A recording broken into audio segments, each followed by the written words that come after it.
Hello everyone, welcome to Jujutsu, and today we have another episode of Jujutsu News, this time for November 2020. And we are starting off with, of course, looking at hobbysearch Japan. I'm going to show you new figures that are up for reserve. Now they're also having a sale, but they don't have that much stuff and it doesn't interest me, at least for what I saw. So I'm not going to show anything from that sale. If you are interested, go check it out for yourself.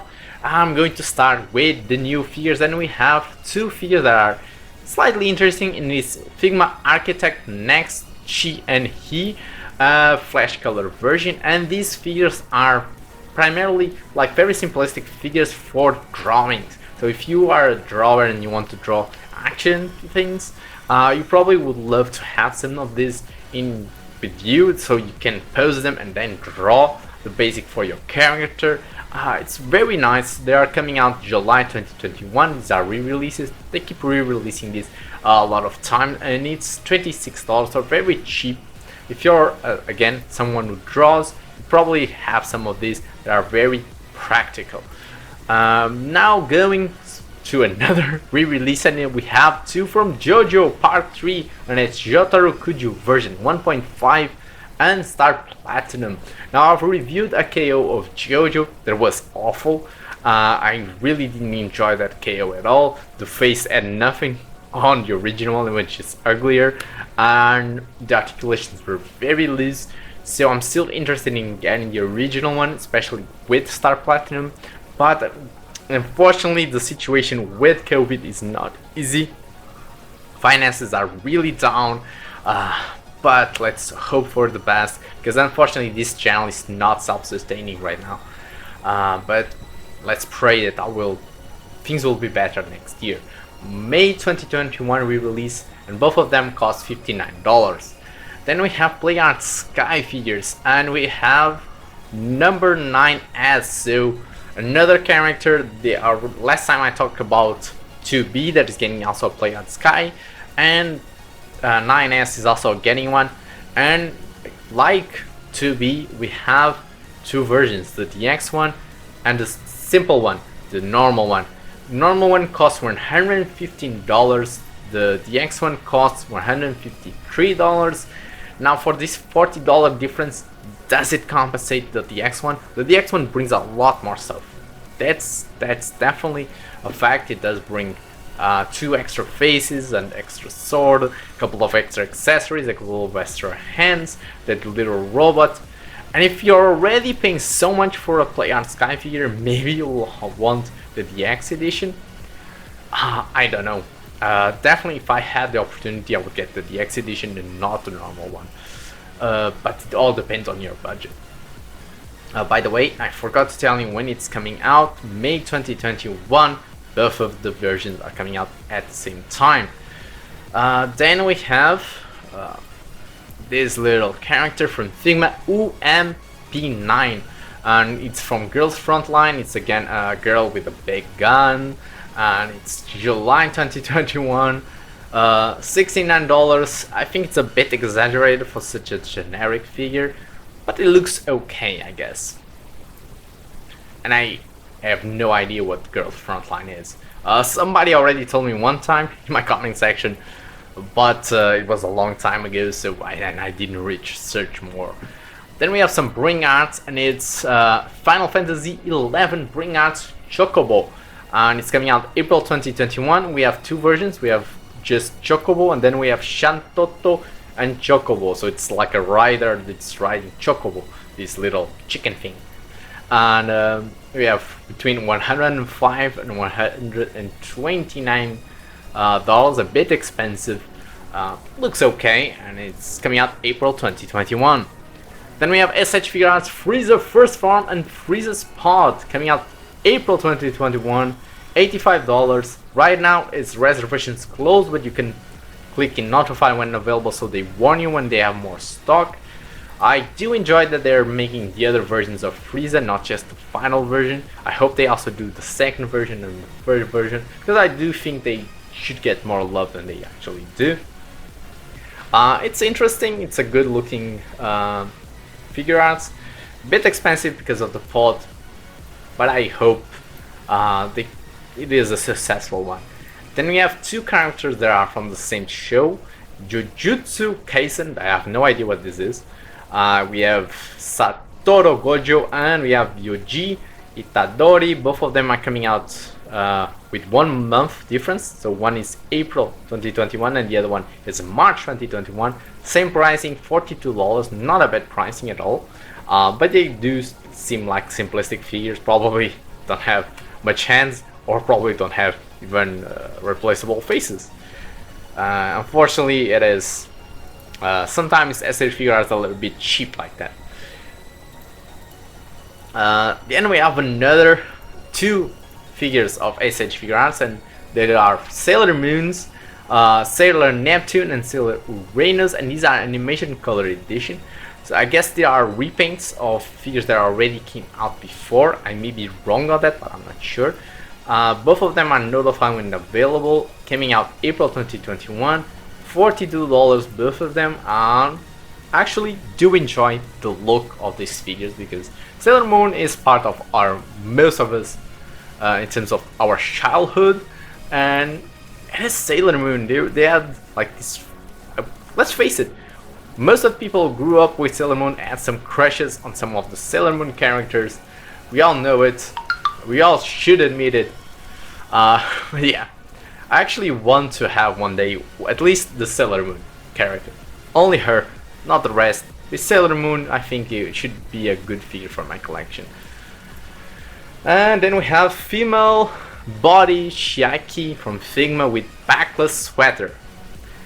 A character that I think should be called Font the Character. Why? Because if you know anything about Instagram culture, almost all of the internet fonts started wearing this friggin' costume. This friggin' shirt, like, I think the first one was Jessica Nigri. That I really enjoyed her Instagram page when she was doing actual cosplay, but now it's almost all font stuff. It's a pity, because I really thought she was a great cosplayer. But then all the other ones started wearing the same sweater, and apparently Figma decided, let's put the sweater on the body, it will sell. And now probably it will sell. It's coming out June 2021. $46, a bit expensive, but I guess I can imagine people wanting to buy this more to use the sweater on other characters than on this character itself. But it is a fun stuff, and I do understand that it is real clothing, so the pricing goes up. So I understand the pricing a little bit. Figma I Nichibi from Little Armory. So another girl with guns, but this is from a different thing. The other one was from the front light stuff. This is from Little Armory. I don't know the difference. This is confusing, but it's a girl with a big gun, and that's all you need to know. And it's coming out June 2021 and $65. Then we have this from Alice Gear Aegis. I already saw another one character that was very similar to this. The guns, everything was very similar, also from this show, and it is expensive, but I gotta say the accessories look amazing. The character itself looks really good. So congratulations, that $87, June 2021 release.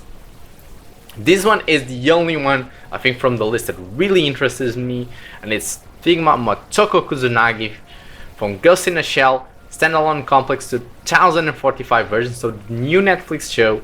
And even though I don't like that Netflix show, I love me some Ghost in the Shell. The reason I don't like that Netflix show is because it is full CGI and I don't think it works. I think you lose a lot of facial expressions, you lose a lot of the just overall look that Ghost in the Shell had, and I think the CGI kills it a little bit. And actually, I gotta say, the look of the figure looks better than she looks in the show, because she actually looks more expressive as a Figma figure than she does as a CGI character. And that should tell you all you need to know how bad the CGI is. And I love me standalone complex, the original ones are some of my favorite shoes ever. And I think Arise already decreased the quality, and this is just decreased the quality even more. But I love the figure. The figure looks amazing. Looks very similar to mine that I already have from Standalone Complex, but I give it even more points because you can actually remove the jacket with this extra torso. So you can change the torso and you can fully remove the jacket. That's a really nice detail. So congratulations on that choice, because that's actually very clever from them. So definitely I want to have this figure July 2021, and it's costing $71, a bit expensive, but I understand because of the extra torso. And then we have some Fate.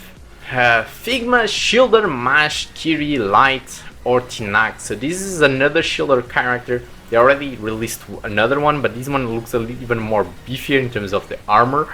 I don't know if it is also from Fate Grand Order or not, but looks really good.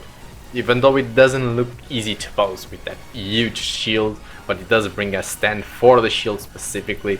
So that's a neat, nice little detail. It looks very good. I have nothing more to say than that. July 2021. July is going to be a big month for releases. $85. I guess they are trying to put everything in where they think the pandemic is going to end or something like that, because July is being targeted really heavily. Then we have SH Figure Arts Nick Fury, and it's from Avengers, of course. Very simplistic character. $56, $57, March 2021. Right now it's sold out, but again you can put a notify on available. And I guess probably brings a gun, and it's in a couple of hands. It doesn't look like it's going to be a very heavy character in terms of accessories.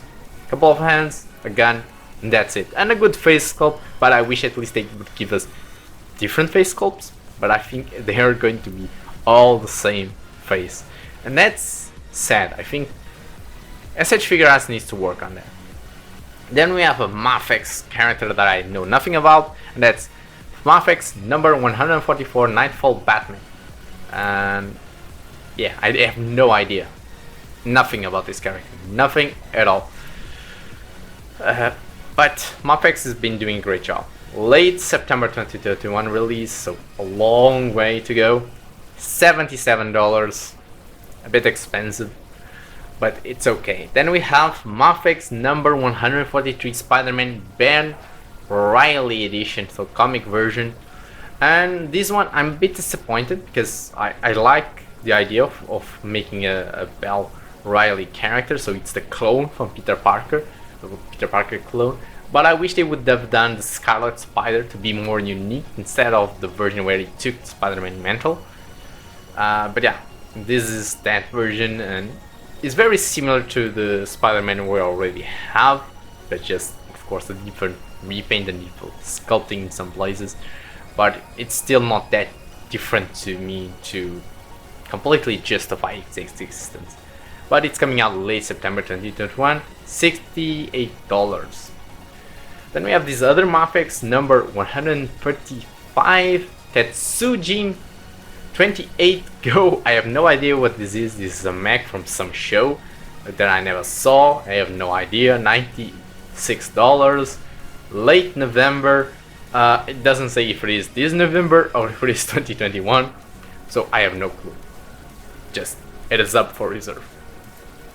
And I want to finish on this note, that is the figure Rivaltech Amazing Yamaguchi number 21 Joker. And I gotta say, again, they're doing some great stuff with these comic characters, even though I still think it doesn't justify the price. Now, this is a very comic accurate Joker. I like the overall look, I like the accessories. Just wish they did had more, because the thing that justifies to me Rivaltech figures is great articulation and amazing accessories, like a lot of accessories. But this guy doesn't bring that much accessories at all, and you're trying to justify me a price tag that is Figma like $68 for a figure that, I'm sorry, but it just doesn't have Figma quality. Late March 2021 release, looks good, but I still think it's overpriced. But that's it for this episode. That's all I had to show you guys. Tell me, what did you like? What were you interested in? What are you definitely going to buy in the comment section below? Leave a like if you enjoyed the video and subscribe if you haven't yet. All of that helps the algorithm push the channel, and that helps a lot. This channel depends on you, and I'll see you guys in the next video.